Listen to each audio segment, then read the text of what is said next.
Hey there folks, this is GreenyXI welcoming you right back to Let's Play Final Fantasy VI. This is episode 2, and what we're going to do in this episode is carry on with the mines. Oh wow, you can have random encounters. I was sure you couldn't, and this is a new enemy already. Blimey, the way rat. These are simple, just like... these are as simple as all the other battles we've had to date, so don't go worrying about them at all. Let's use a banisher. I haven't shown you that yet. Might as well show you as many as possible, hadn't I?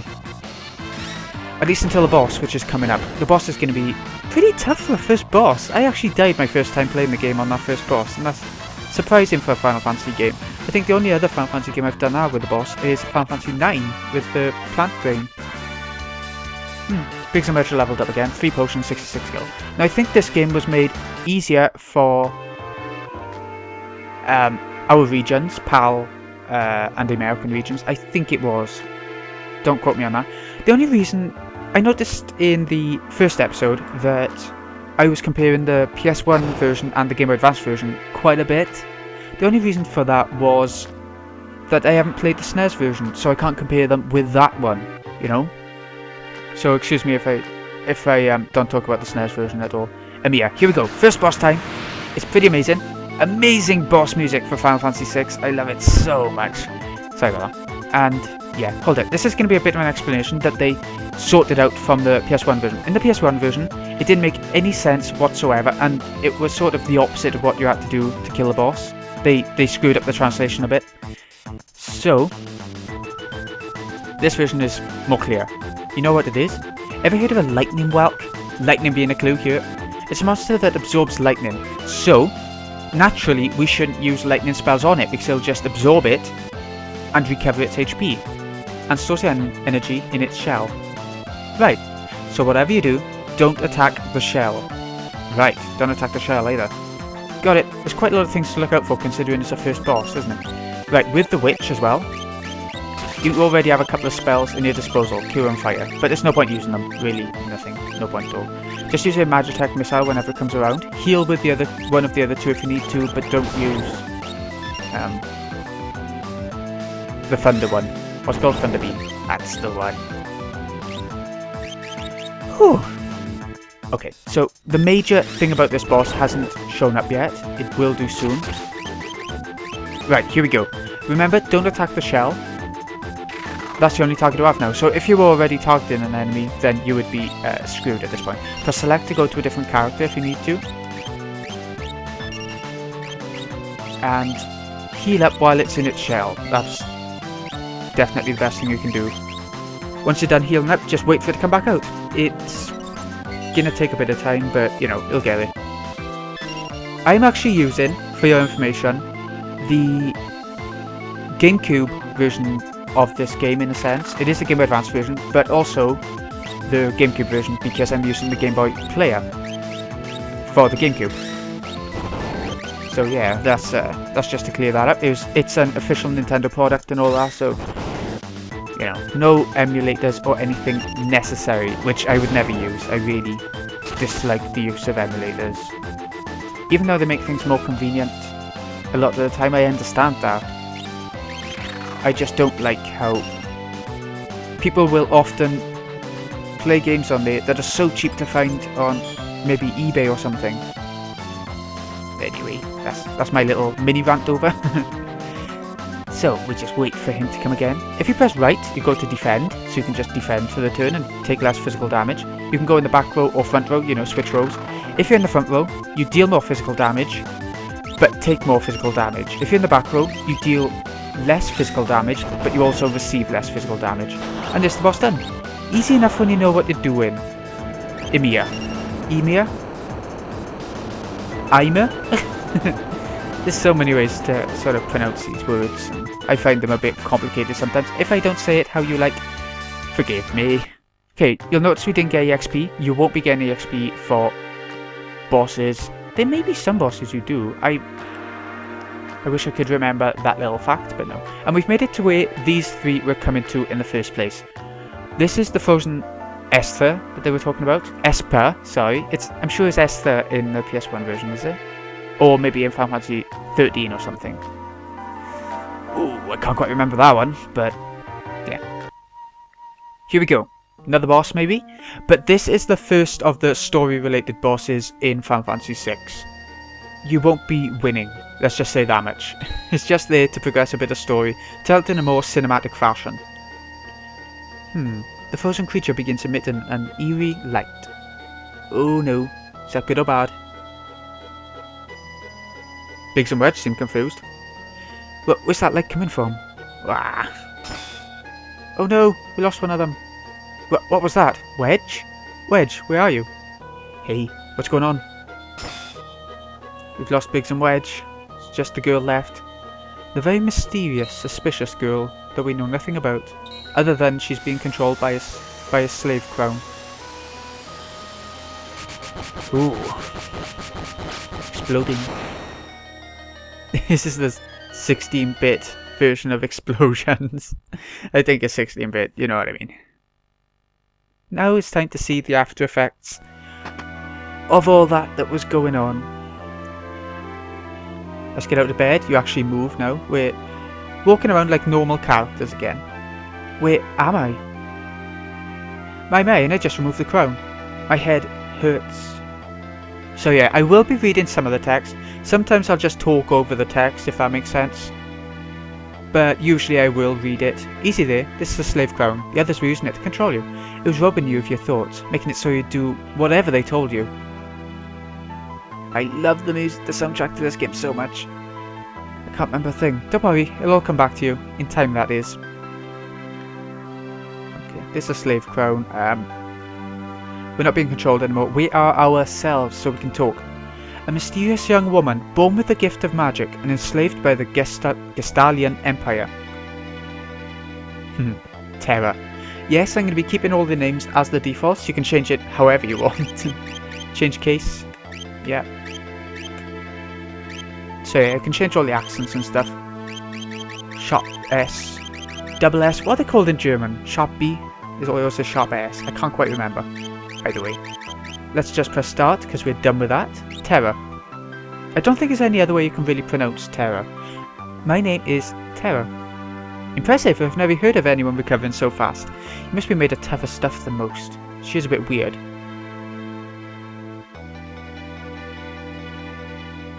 Here come the dogs. The ones that we were killing off and everything. Open up, we're here for the Magitech armor pilot. I like how Terra has green hair in the game, but if you play Dissidia, doesn't she have yellow? Is it me? Doesn't she have blonde?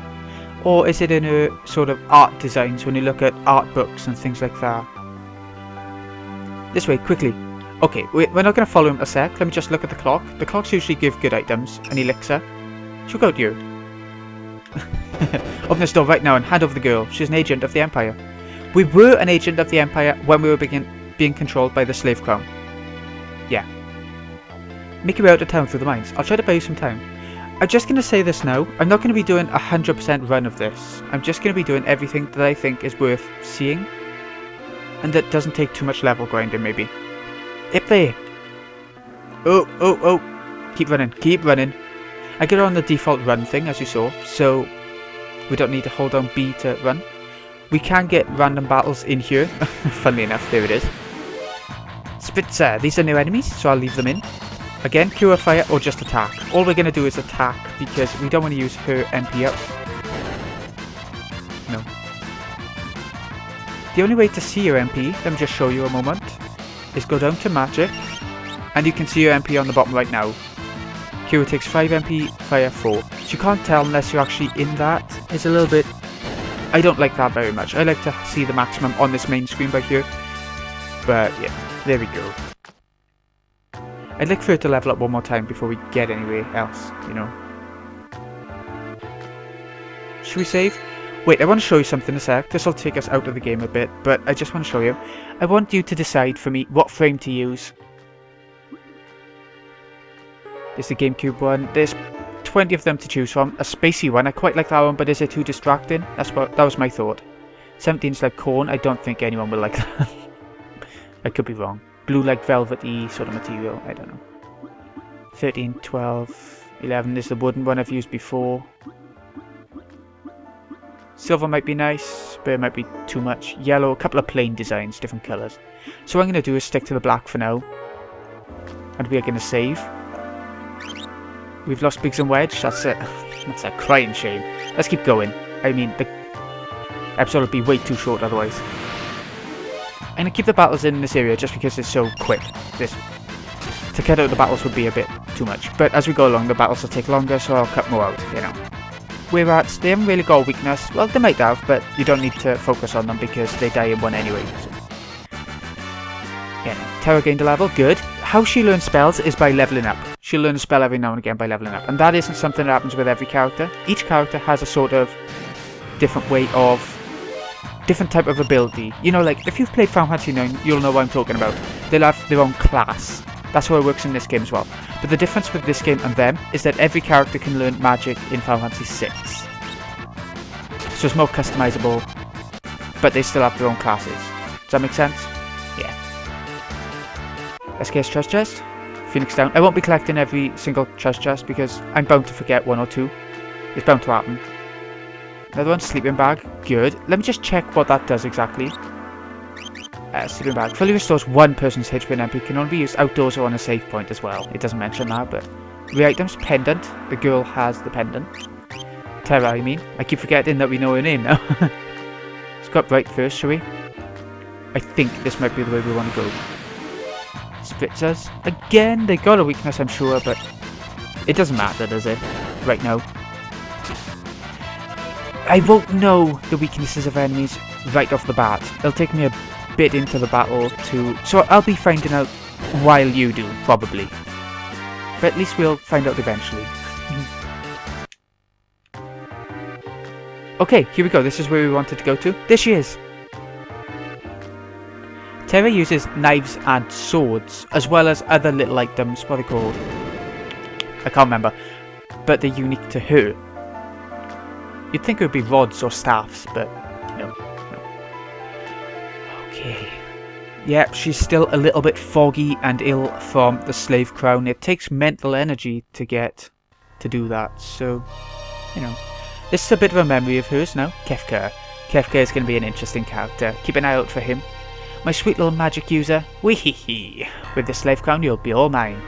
A little bit of a memory of how she became controlled. A slave. Ooh.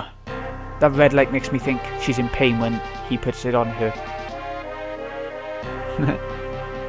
We'll be seeing more of him later on, don't you worry about that. Plenty more of him. This is like Biggs and Wedge said, that she killed 50 enemies in 3 minutes. I think this is referring to that sort of thing. Wee-hee-hee. Good, good. Burn them all to a crisp. I love Kefka. He's such a nut job, but a good kind of nut job, you know.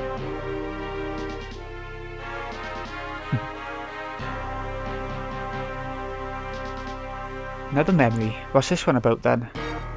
A couple of other characters that we'll get to know as we go through. I won't say anything about them yet until we have to. Gestal.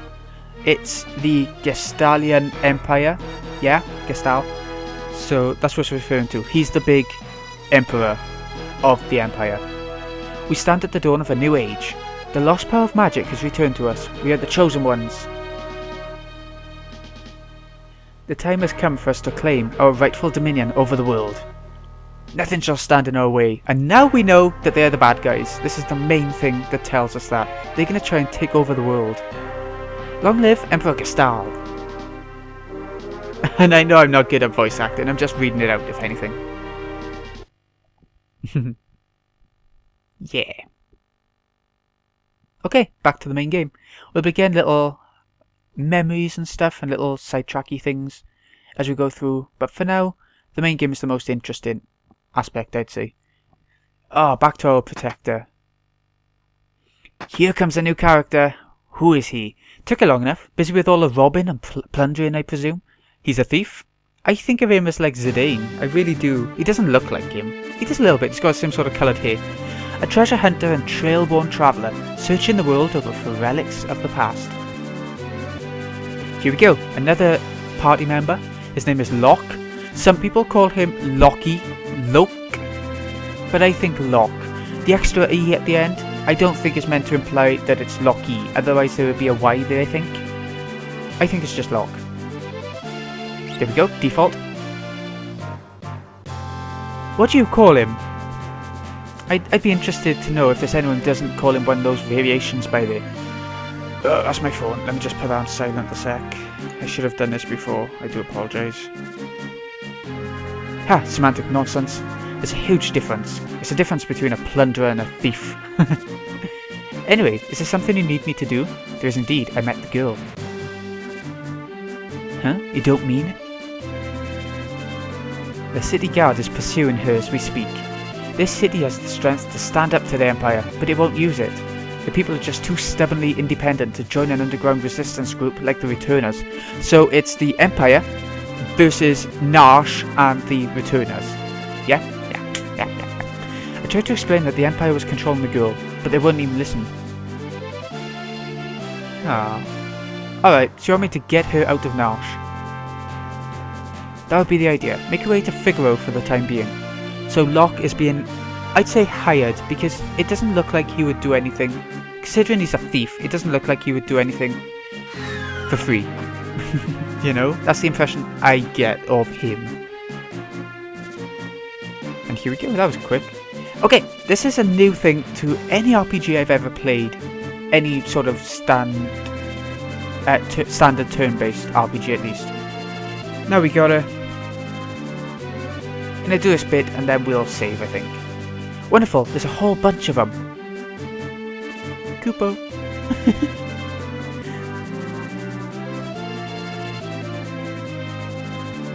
Muggles, are you saying you want to help? Not hard. Kupo. Okay, here we go. Here's our little tutorial, and I love the Muggles in this game. I think this is... Is this the first game to have Muggles? No, I think it was in Final Fantasy V at least as well. Use this to protect Terra from the guards. Would like an explanation? They're not new party members. They're just temporary party members, sort of. You'll fight using 3 different groups. Press select to switch between them on the GameCube pad if you haven't changed the default controls. That's going to be Y or X. Defeat the leader of the leader. Defeat the leader of the guards before his men reach Terra, or the battle's lost. So don't let them reach Terra. We've got all these Muggles as well as Locke. Okay, so actually I think I'll quick save here, and we'll carry on with this in the next episode. I'll show you this sort of weird thing that we never see in any other Final Fantasy game, except sort of in Final Fantasy VII, if you remember. If you've played Final Fantasy VII, then you'll know of the fort, where you have enemies climbing and you have to keep them down by using certain units. This is similar to that. I mean, it's a little bit different because we use proper characters and have proper battles. So yeah, this is how quick save works. And there we go, it takes you to the menu, and when you load it up you lose that save data. So like I said before, don't use it as a normal save system, just in emergencies, I'd say. Anyway, this has been GreenXI. I hope you've enjoyed. I'll see you again in the next episode when we protect Terra and you see a little interesting battle type and we try and escape from Narshe. I'll see you in a bit.